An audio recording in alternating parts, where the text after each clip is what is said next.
Hello, social workers and community advocates. Welcome to Module 5, American Indian Sovereignty, Law, Policy in the United States. This is from pre-contact to 1887. So here's your objectives. So for this module, we're going to be looking at the earlier historical periods of contact between the indigenous peoples here in the United States and the colonial government, the British, and the United States. And then we're going to look at some of the ideals and ideas around colonialism and how they impacted American Indians and Alaska Natives. And then we're going to take a look at those early federal acts and understand how they're important still to this day. How do they apply to the contemporary American Indian Alaska Native advocacy climate. And to recap Module 4, what we want to do is identify what is social justice for indigenous peoples here in the United States. So that's your American Indian and Alaska Native peoples. So some of the things that I would suggest are challenging those colonial structures. Some of those structures are still in existence today, and even those ways of thinking. The right to be. So people have a right to exist, and indigenous people recognize their own rights to exist in their own space. They have their own culture, religions, language. But I think the most important thing is sovereignty, and we're going to learn a lot about that in this module.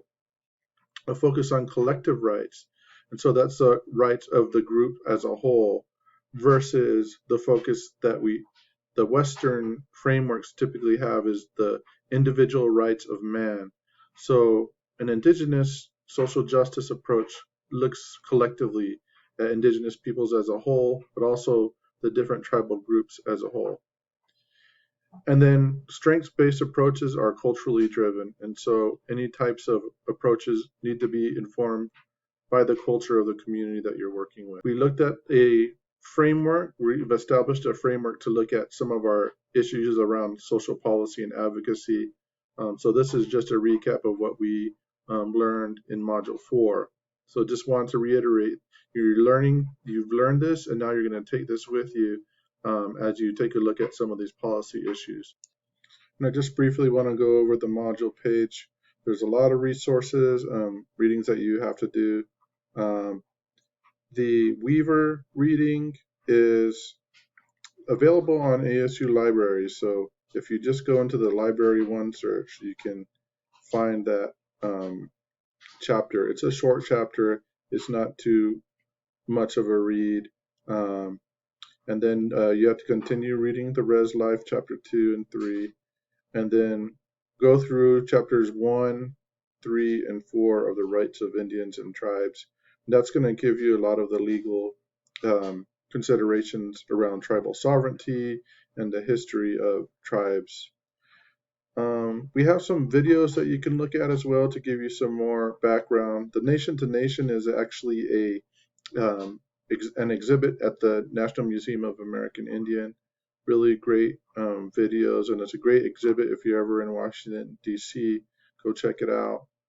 And then these We Shall Remain videos are from the time period of